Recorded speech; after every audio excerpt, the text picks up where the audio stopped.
नमस्कार दोस्तों।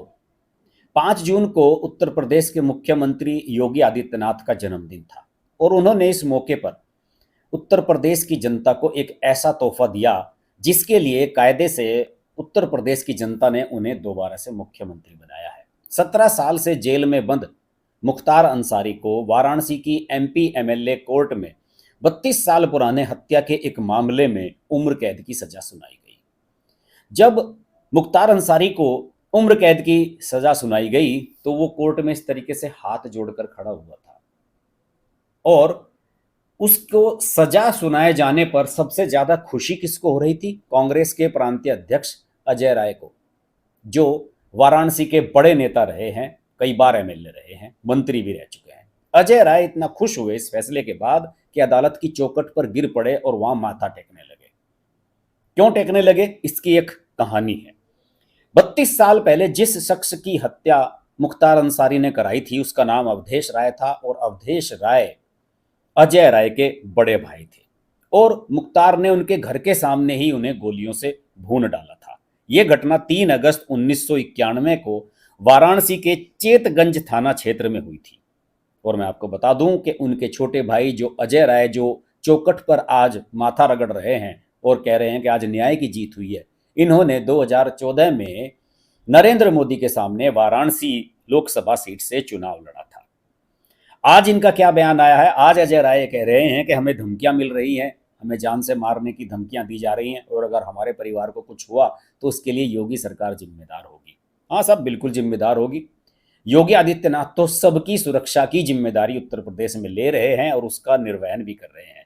लेकिन आपकी कांग्रेस पार्टी ने क्या किया, ये जरा इस वीडियो में आप आगे देखिए कि कहानी कहां से कहां तक पहुंचती है और किस तरीके से उत्तर प्रदेश में माफियाओं और राजनीतिक गठजोड़ की कहानी आपके सामने आती है। देखिए, कोयले का कारोबार पहले पूर्वांचल में, उधर बिहार से लगे हुए इलाकों में जबरदस्त था। सरकारी ठेकों में जो दखलंदाजी होती थी वो बड़े बड़े माफियाओं की होती थी और बनारस इसका मुख्य गढ़ था। अवधेश राय बनारस में कोयले के कारोबारियों और जो दूसरे ठेकेदार थे उनको सुरक्षा उपलब्ध कराते थे, उनके साथ जुड़कर रहते थे। क्यों? वो खुद भी एक बहुत बड़े दबंग थे, उनके खिलाफ भी बहुत सारे मुकदमे चल रहे थे। मुख्तार अंसारी जो गाजीपुर का माफिया था और उस समय उभर रहा था 90s के दौर में, वो भी अपनी दखलंदाजी चाहता था बनारस में। वो कोयले के व्यापारियों को धमकाता था, उनसे रंगदारी वसूल करता था और एक तरीके से जो ठेकेदारी होती थी उसमें अपना वर्चस्व चाहता था। लेकिन अवधेश राय उसकी राह में आड़े आते थे और इसी के चलते हुए मुख्तार ने अवधेश राय की हत्या कराई थी। वैसे अवधेश राय पर भी 19 मुकदमे चल रहे थे। मुख्तार बनारस के कारोबारियों से रंगदारी वसूलता था, अवधेश उनको बचाते थे, दोनों कमाई करते थे। 1990 में अवधेश राय जेल में थे तो उन्होंने मुख्तार के कुछ गुर्गों की जेल में जबरदस्त पिटाई कराई थी और उसके बाद मुख्तार को लगा था कि साहब इसने तो मेरी बेइज्जती करा दी है और तभी से उसने अवधेश राय को ठिकाने लगाने की कसम खा ली थी। उसने उसकी बाकायदा रेकी करवाई कि वो क्या करते हैं, कहाँ जाते हैं, कैसे रहते हैं और उसके बाद उनकी हत्या कराई। इतने पुराने मामले में आप सोच रहे होंगे कि 32 साल पुराना मामला है, इतनी सरकारें आई, क्या किसी ने कुछ नहीं किया? बिल्कुल नहीं किया।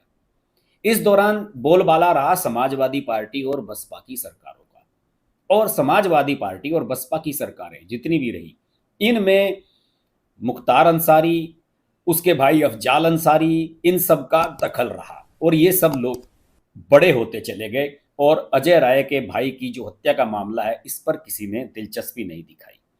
सपा और बसपा की सरकारें इन मामलों में कुंडली डालकर बैठी रही, क्योंकि नहीं, सबको पता था कि इनका जो है राजनीतिक गठजोड़ क्या है। यही नहीं, इस मामले की जो डॉक्यूमेंट्स हैं, पत्रावलियां हैं, वो भी थानों से गायब करा दी गई। और ये जो मुकदमा अभी जिसमें उसे सजा हुई है, इसकी जितनी भी पैरवी हुई है, जितनी भी इसमें ट्रायल हुए हैं, पिछले 2-2.5 साल में योगी की सरकार ने कराए। और जो पुराने ओरिजिनल डॉक्यूमेंट्स गायब कर दिए गए थे, उनकी अभी एफआईआर जुलाई 2022 में योगी सरकार ने दर्ज कराई कि डॉक्यूमेंट्स गायब हैं और उसमें जांच चल रही है। लेकिन जो उनकी फोटोस्टेट कॉपियां थी वो सुरक्षित थी, कोर्ट के पास थी और उन्हीं के आधार पर यह ट्रायल आगे चला।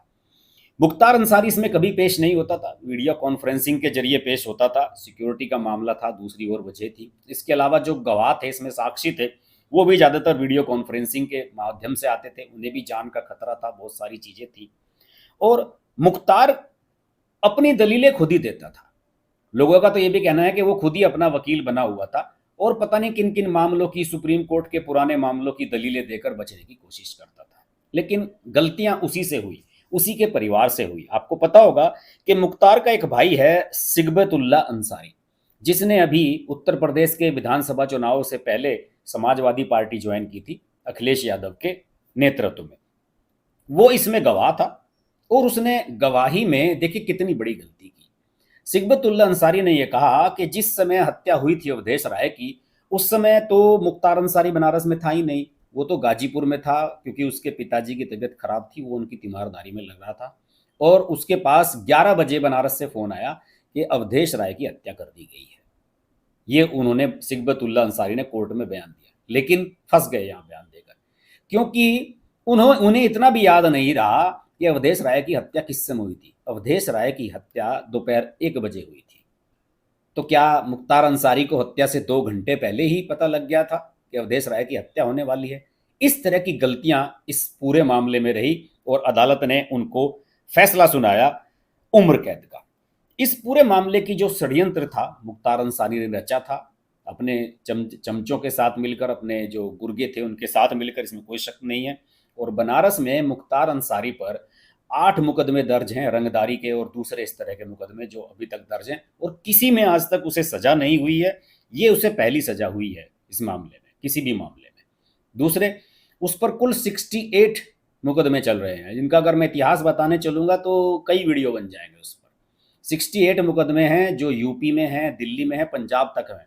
आपको याद होगा कि पंजाब में इसके खिलाफ एक छोटा सा मुकदमा दर्ज था और उसी की आड़ में ये 2-3 साल तक कहाँ रहा था? पंजाब की रोपड़ जेल में। योगी आदित्यनाथ ने सुप्रीम कोर्ट तक लड़ाई लड़ी, तब जाकर मुख्तार अंसारी को ट्रांसफर किया गया था उत्तर प्रदेश की जेल में। क्यों? क्योंकि आपको याद होगा कि पूर्व विधायक कृष्णानंद राय की जो हत्याकांड हुआ था, उसमें भी मुख्तार अंसारी अभियुक्त है, और उसकी जो बेवा थी अलका राय, जो बीजेपी की विधायक भी रही, वो लगातार इस मामले को उठा रही थी। खैर, वो एक अलग कहानी है, उस पर मैंने अलग से वीडियो बनाया है। आज अजय राय, जिनके बड़े भाई की हत्या में ये मुख्तार अंसारी को सजा हुई है, उनका अखबारों में मैं बयान पढ़ रहा था, उनका बयान छपा है। उन्होंने कहा है कि मैंने भाई की चिता के सामने जो है कसम खाई थी कि कभी डरूंगा नहीं, पीछे हटूंगा नहीं, डटा रहूंगा। और गले में अजय राय जो रुद्राक्ष की माला पहनते हैं, वो कहते थे कि ये मुझे अपनी कसम रोजाना याद दिलाती थी। और इस दौरान सरकारें और सिस्टम, सुनिए आप ध्यान से, सरकारें और सिस्टम हमारे खिलाफ रहे और आज न्याय की जीत हुई। तो इस दौरान सरकारें और सिस्टम किसका था?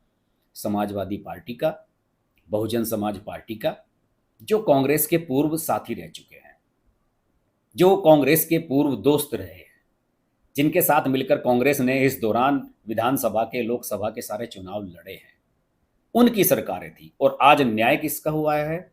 न्याय किसके राज में हुआ है? बीजेपी के राज में, योगी आदित्यनाथ के राज में। मैंने कल इस चैनल पर एक वीडियो डाला था यूपी के एक पूर्व डीजीपी ब्रजलाल का, जो राज्यसभा के सांसद भी हैं। उन्होंने कहा था कि ये सिर्फ और सिर्फ योगी आदित्यनाथ हैं जिनकी वजह से मुख्तार अंसारी को सजा हुई है, किसी और में दम नहीं था कि मुख्तार अंसारी को सजा दिलवा सके। वैसे मैं आपको ये बताऊं कि अजय राय इस मामले में खुद मुख्य गवाह भी थे, अपने बड़े भाई की हत्या के मामले में। और आपको ये बताऊं कि अजय राय ने एक और भी जिक्र कोर्ट में मीडिया के सामने किया कि नवंबर 2007 में जब इस मामले की सुनवाई चल रही थी बनारस की कोर्ट में, तो यहाँ पर कई बम धमाके हुए थे। और वो बम धमाके सिर्फ इसलिए कराए गए थे जिससे कि इनके गवाहों को मारा जा सके। और उस समय सरकार किसकी थी? यहाँ मायावती की। कुछ नहीं हुआ इन मामलों में, कोई सुनवाई नहीं हुई, कोई जांच नहीं हुई, कुछ नहीं हुआ। और यही वजह है कि राजनीतिक संरक्षण की वजह से ये माफिया इतने बड़े बन गए। अजय राय वैसे राजनीति में उतरे अपने भाई की हत्या के बाद, बहुत कम उम्र में ही, शायद 1993 में वो राजनीति में आ गए थे। और पिंडारा सीट है जो, वहां से वो 5 बार एमएलए भी रहे हैं। वैसे एक बात और बताऊं, अजय राय का जो परिवार है वो मूल रूप से गाजीपुर का ही रहने वाला है, जहां से अफजाल अंसारी और मुख्तार अंसारी का परिवार बिलोंग करता है। गाजीपुर की एक तहसील है जमानिया, उसी में अजय राय का गांव है। लेकिन ये लोग बनारस में आ गए थे कारोबार के सिलसिले में। और इसके बाद दोस्तों, एक मुख्तार अंसारी की स्थिति बताऊं, मैंने आपको बताया कि वो कोर्ट में हाथ जोड़े हुए खड़ा था। कोर्ट में एक रिश्तेदार नहीं था मुख्तार अंसारी का जो उस समय मौजूद होगा भी कैसे, सबको योगी आदित्यनाथ ने ठिकाने लगा दिया है। देखिए, मऊ से उसका बेटा एमएलए है, इस बार समाजवादी पार्टी गठबंधन से एमएलए बना था अब्बास अंसारी। ओम प्रकाश राजभर की पार्टी से टिकट दिलवा दिया था, क्योंकि मुख्तार अंसारी को कोई टिकट इस बार देने को तैयार नहीं था, क्योंकि वो लंबे समय से जेल में बंद है। और योगी आदित्यनाथ की सरकार ने यह माहौल बना दिया कि सपा और बसपा जो है वो क्रिमिनल्स को टिकट देती है, तो इन दोनों ने इस बार डरकर इनको टिकट नहीं दिया। लेकिन देखिए, मुख्तार अंसारी ने चालाकी से अपने बेटे को ओम प्रकाश राजभर की पार्टी से टिकट दिलवा दिया, जो समाजवादी पार्टी के गठबंधन में चुनाव लड़ रहे थे, और उसका बेटा मऊ से एमएलए भी बन गया अब्बास अंसारी। अब्बास अंसारी इस समय चित्रकूट जेल में बंद है, उस पर भी बहुत सारे मामले चल रहे हैं। अब्बास अंसारी की जो बीवी है निखत अंसारी, वो जेल में मिलने जाती थी उससे अवैध रूप से, वो भी इस मामले में जेल में बंद है। मुख्तार अंसारी की बीवी अफसा अंसारी फरार डिक्लेयर्ड है। उसका छोटा बेटा उमर फरार डिक्लेयर है। बड़ा भाई अफजाल अंसारी जो सांसद हैं बहुजन समाज पार्टी के, वो जेल में सजा काट रहे हैं, उन्हें भी पहली बार अभी सजा हुई है हाल ही में, उस पर भी मैंने वीडियो बनाया था। और मऊ से लगातार 26 साल से एमएलए रहा मुख्तार अंसारी एक बेबस इंसान की तरह जेल में खड़ा हुआ था। अफजाल भी 2 बार सांसद रह चुके हैं, 6 बार के एमएलए हैं। और इतिहास देखिए, कभी मुख्तार अंसारी के जो दादा थे उनका भी नाम मुख्तार अहमद अंसारी था, वो कांग्रेस के यहाँ पर अध्यक्ष रह चुके हैं। तो ये इनकी बैकग्राउंड है, ये इस तरह की इनकी बैकग्राउंड है, और राजनीति में इनका इतना दखलंदाजी रही है जिससे ये लोग इतने बड़े बन गए कि कोई इनके गिरेबान तक पहुंच ही नहीं पाता था। और बताऊं आपको, मुख्तार अंसारी ने 2009 में मुरली मनोहर जोशी जो भाजपा के बड़े नेता रहे, पूर्व केंद्रीय मंत्री रहे, दिग्गज नेता रहे हैं, उनके सामने वाराणसी से लोकसभा का चुनाव लड़ा था बसपा के टिकट पर। ध्यान रखिए जरा क्या क्या इनकी कहानियां हैं, और केवल 17,000 वोट से हारा था। उसी के बाद वाराणसी से चुनाव लड़े थे नरेंद्र मोदी, और नरेंद्र मोदी वहां से सांसद अब तक है वाराणसी से। ये इनका लेखा जोखा है। और देखिए अजय राय, देखिए जो आज कह रहे हैं कि न्याय की जीत हुई है, 2014 में नरेंद्र मोदी के सामने चुनाव लड़े थे नरेंद्र मोदी को हरवाने के लिए। मन में तो अजय राय के आ रहा होगा कि किसी तरीके से योगी आदित्यनाथ की तारीफ कर दूं, लेकिन राजनीतिक बाध्यता है, इसे कह सकते हैं कि एक बेशर्मी भी है कि आप चाहकर भी तारीफ नहीं कर पा रहे हैं जब आपके बड़े भाई की हत्या में इंसाफ हुआ है, इंसाफ की जीत हुई है। तो ये एक घिनौना चेहरा है राजनीति का जो मैं आपके सामने पेश कर रहा हूं, किस तरीके से राजनीतिक गठजोड़ माफियाओं का रहा, और आज योगी आदित्यनाथ ने इस मामले में इंसाफ किया है, बिना ये देखे भाले कि जिसकी हत्या हुई थी वो कांग्रेस का नेता था, उसका भाई कौन नेता है, उसके भाई ने कहाँ चुनाव लड़ा, बिना इसको देखे हुए योगी आदित्यनाथ ने अपनी पुलिस को इस मामले में फास्ट ट्रायल के लिए कहा, और कोर्ट ने उसको उम्र कैद की सजा सुनाई। ये वीडियो कैसा लगा जरूर बताइए। अगर ये वीडियो अच्छा लगे और आप उत्तर प्रदेश से हैं तो जरूर अपना कमेंट लिखें, इस वीडियो को शेयर करें। इस चैनल को अभी तक सब्सक्राइब नहीं किया है तो सब्सक्राइब जरूर कर लें, बहुत शानदार वीडियो इस चैनल पर मेरे आते रहते हैं। आपसे फिर मुलाकात होगी, तब तक के लिए नमस्कार।